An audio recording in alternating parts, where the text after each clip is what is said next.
Assalamualaikum warahmatullahi wabarakatuh. Halo Sobat Milenial, kembali lagi sama aku Via Junita atau VJ. Yang pastinya di setiap program Ngobrol Bareng kali ini kita akan mengundang teman ngobrol bareng untuk berbincang seputar hal dunia permilenialan. Dan gak cuma itu, kita juga bakal bahas banyak soal isu-isu, pokoknya isu-isu yang lagi happening banget deh. Nah, kali ini aku mau ngundang teman ngobrol bareng. Ini adalah salah satu wanita inspiratif. Langsung aja kita panggil, ini dia Kak Kiki. Halo Kak. Halo, Assalamualaikum warahmatullahi wabarakatuh. Waalaikumsalam warahmatullahi wabarakatuh. Wah, ini aku manggilnya kakak atau mbak nih ya, kira-kira? Boleh Mbak Kiki aja. Ya. Kak Kiki, Mbak Kiki. Mbak Kiki aja. Oke, Mbak Kiki. Halo, apa kabar nih Mbak Kiki? Alhamdulillah baik, PJ. Terima kasih sudah diundang ke Badar TV. Masya Allah, ini luar biasa. Terima kasih. Seneng banget loh Kak, kita juga maksudnya kakak punya waktu gitu untuk bisa kita ganggu waktunya untuk ngobrol-ngobrol santai bareng kita. Iya, Kak, boleh dong sapa Sobat Milenial mungkin ya di program Ngobrol Bareng kali ini, panggilannya Sobat Milenial. Mungkin bisa Kak Kiki, Mbak Kiki bisa sapa untuk Sobat Milenial Badar TV nih yang di rumah. Ya. Assalamualaikum warahmatullahi wabarakatuh. Selamat malam Sobat Milenial. Kenalin, saya Kiki Handriani. Saya punya 2 putri, tapi saya masih terlihat masih kuliah. mukanya imut. Awet muda ya. Awet muda. Saya tinggalnya di Keramat Jati, Jakarta Timur. Saat ini kegiatan banyak sih ya. Tapi ini bakal asik kalau nanti kita obrolin VJ. Baik, aku ngelihat Mbak Kiki gitu walaupun kesannya punya anak 2, tapi aku merasa seumuran gitu loh Mbak. Kelihatan ya semangat-semangat jiwanya sangat terlihat gitu. Mbak, sekarang kesibukannya apa sih Mbak Kiki? Aku kebetulan kan udah resign dari kantor ya dari 2009. Nah, terus cita-citanya itu dulu inspiratif banget deh, pengen jadi penulis buku gitu ceritanya. Jadi akhirnya belajar nulis lewat internet. Waktu itu kan masih zamannya Friendster ya. Friendster, terus ada mailing list. Jadul banget itu, waktu itu belajar nulis. Nah, terus 2010 kebetulan alhamdulillah sudah terbit novel perdana, itu buku berupa novel. Terus kemudian menyusul buku antologi, tapi itu lebih ke bisnis. Tuh. Terus sekarang kesibukan saya jadi freelancer. Nah, Sobat Milenial ini pasti udah biasa ya dengar kata freelancer. Wah, bayangannya itu yang bebas mau kerja ngapain, waktunya bebas di mana aja. Tapi ternyata tidak semudah itu. Itu kerjanya benar-benar yang sampai all out. Iya, handphone itu sampai ibaratnya itu 24 jam harus on karena waduh. Iya, karena luar biasa banget itu. Oke, berarti kan sekarang concernnya di writer dan blogger ya, Mbak? Ya, pegiat literasi. Kebetulan saya juga konsen tema untuk karir dan bahasan itu perempuan, kemudian sosial, itu jadi bahasan yang memang menjadi konsentrasi dan minat gitu. Aku boleh tanya dong Mbak, kenapa sih interest di dunia writer gitu, penulis gitu kan? Maksudnya dari dulu apakah senang nulis, itu dari kecilnya, apakah dari pas kuliah gitu baru senang nulis apa gimana tuh? Enggak, saya dulu awalnya kutu buku. Jadi kutu buku, senang baca buku, tapi nggak bisa keluar, bukan nggak bisa sebetulnya, lebih tidak punya akses karena kan dulu di kampung ya, jadi tidak ada sarana. Belajar nulis itu bagaimana sih gitu, terus kok boro-boro komputer, boro-boro telepon, TV aja saya harus numpang ke tetangga buat nonton. Jadi waktu itu ya cuma senangnya baca buku. Pas saya lulus SD pindah ke Jakarta, terus kesempatan banyak ya, akses baca koran, baca buku, kemudian mulai belajar nulis yang benar-benar profesional. Belajar nulis itu sekitar tahun 2007 kalau nggak salah, 2007. Itu 2007 2007 itu tuh berarti lagi apa tuh Mbak Kiki tuh? saya sedang lagi kerja di rumah sakit. Jadi di tengah kerja lagi ada udah lulus waktu sekolah ya? luang belajar komputer, belajar internet, belajar nulis. Kebetulan kan guru saya itu ada di Bandung. Nah, kalau kenal dengan Inscript Kreatif, nah itu tempat saya belajar tentang penulis dan penerbitan gitu. Baik. Eh, Ya. tadi sebelum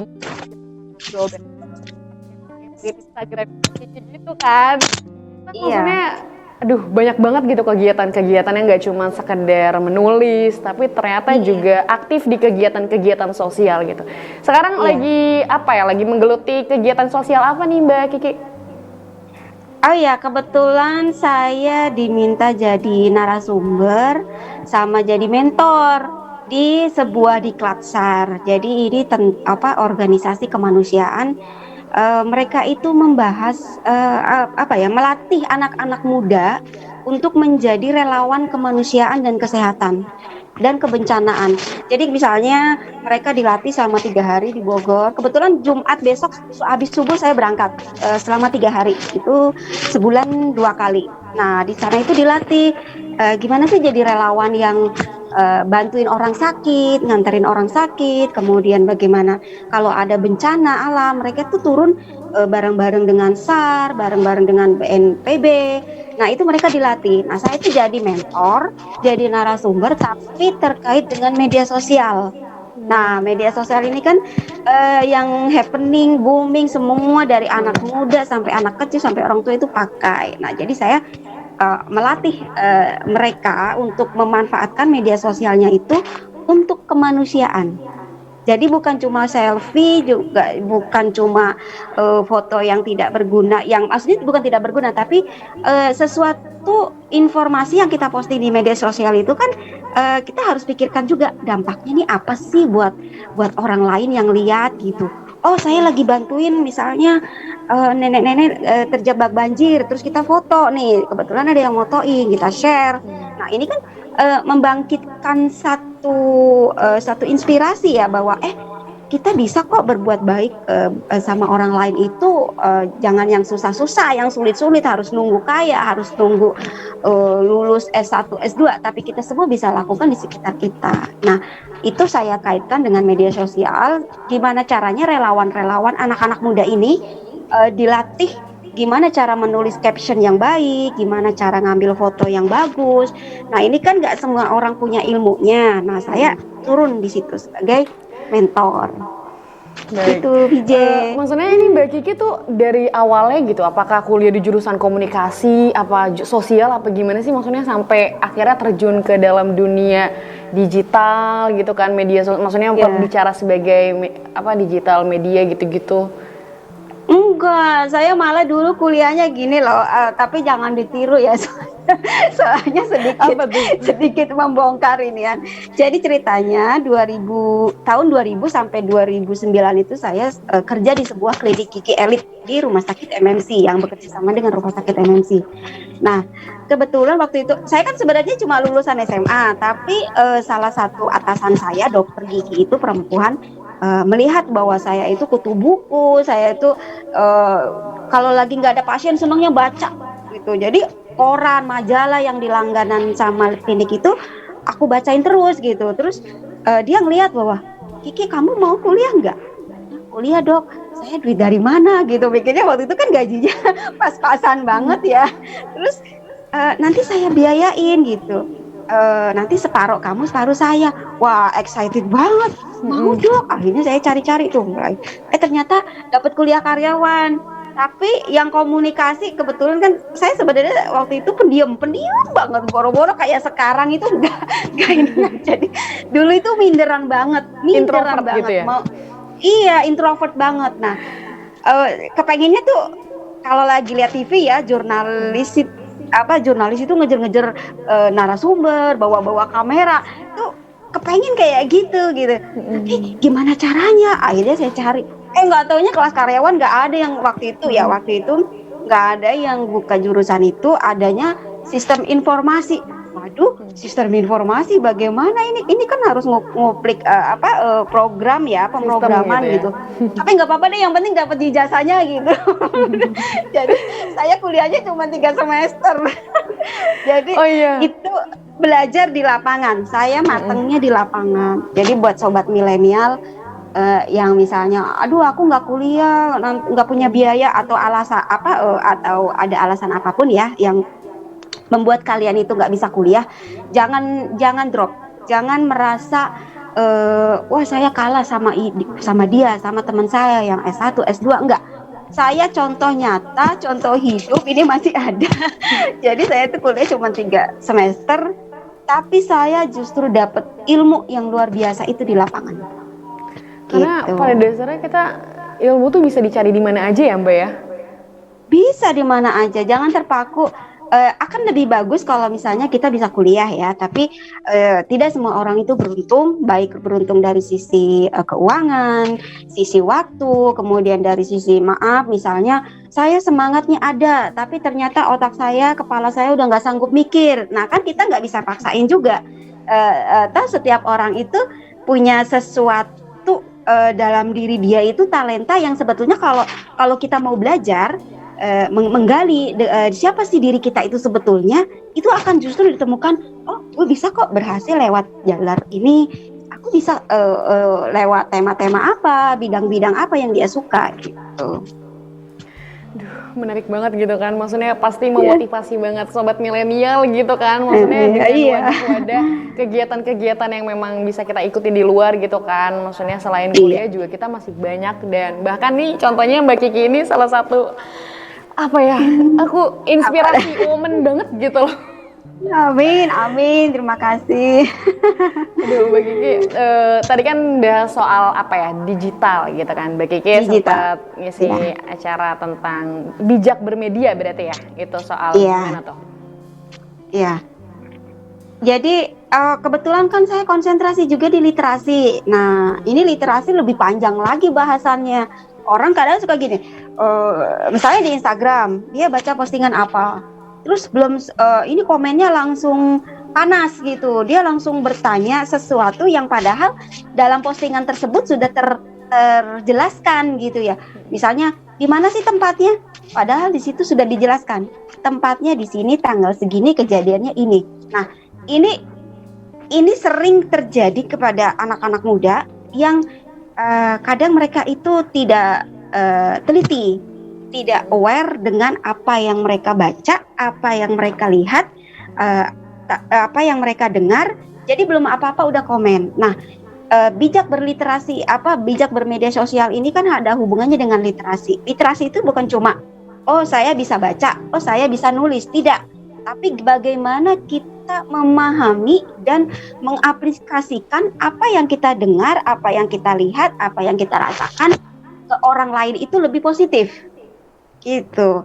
Jadi kalau misalnya di WAK nih ada berita misalnya di Cikarang ada banjir jam 12 malam misalnya, di Cikarang 100 rumah tenggelam, terus jam 1 itu udah di-share. Padahal kejadiannya jam 12 malam gelap, itu ngitung rumahnya itu bagaimana kalau itu rumah 100 tenggelam. Kan ini sudah terjadi misinformasi, artinya kita harus berani mengatakan ini di mana, bagaimana, datanya bagaimana, dari mana, valid apa enggak. Nah, hal-hal seperti ini yang menjadi konsen saya bagikan ke teman-teman yang masih muda, sobat milenial di Badar TV juga menjadi salah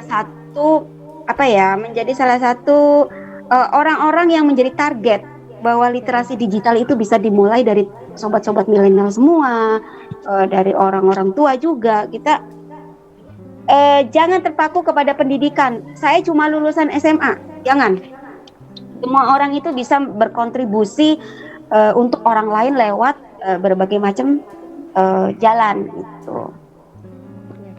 Karena kan semua orang punya kesempatan gak sih ya Mbak, kayak apalagi nih para milenial, sobat-sobat milenial Badar TV kan pastinya juga masih muda, harus memanfaatkan waktu sebaik mungkin gitu loh. Jangan kalah sama Mbak Kiki gitu kan, Mbak Kiki. Iya. Aduh, walaupun udah maksudnya punya anak 2 gitu, tapi semangat untuk mencari pengalaman gitu kan, pengetahuan, membaca. Aduh, sumpah sih kadang itu yang jadi permasalahan adalah kaum milenial seperti saya dan teman-teman adalah itu, Bu. Apa susah membaca, kadang kayak apa ya?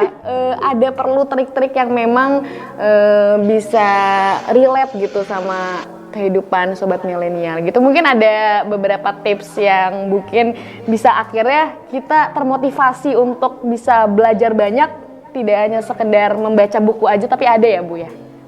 Ada, banyak. Jadi kalau misalnya gini teman-teman, sobat milenial, jangan diartikan bahwa membaca itu hanya berbentuk fisik ya, buku gitu. Terus harus ke perpustakaan atau harus ke toko buku, kemudian beli bukunya baca. Kadang ada tipe orang yang dia itu kalau ngelihat buku udah ngantuk duluan gitu loh. Aduh, ngeliatin tulisannya panjang, berapa halaman, ratusan.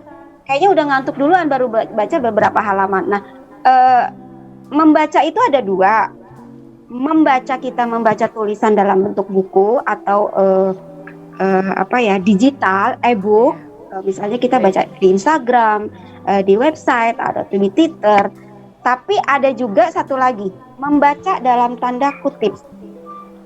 Artinya begini, misalnya saya lagi siaran nih sama Mbak VJ, kemudian Mbak VJ melihat ekspresi saya, melihat gestur tubuh saya, terus Mbak VJ bisa membaca nih, oh Mbak Kiki orangnya energik, oh Mbak Kiki orangnya begini-begini. Nah itu juga membaca karakter orang lain, membaca sekitar kita, membaca yang tertangkap oleh mata dan panca indera kita. Nah itu juga memperkaya wawasan. Jadi nggak mesti harus baca buku yang tebel, kemudian tulisannya hitam putih semua, tulisannya hitam, nggak ada gambarnya, kan bosen ya. Nah nggak mesti harus kayak gitu juga. Terus yang kedua harus baca ini dulu. Tema-tema yang disukai. Jadi jangan baca politik kalau nggak suka politik, jangan dulu nih.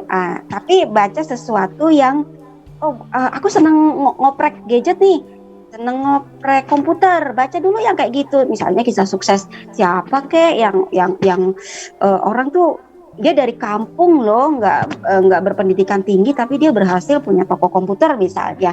Nah dari situ kita akan tergerak. Sobat milenial itu pasti akan tergerak. Loh, gue satu loh. Kok gue nggak bisa sih kayak dia gitu. Padahal gue tuh tinggal di kota gitu, yang akses internetnya itu gue bisa belajar 24 jam gitu. Nah dari situ sobat milenial bisa belajar. Baik. Jadi jangan terpaku dengan aturan kaku. Gitu.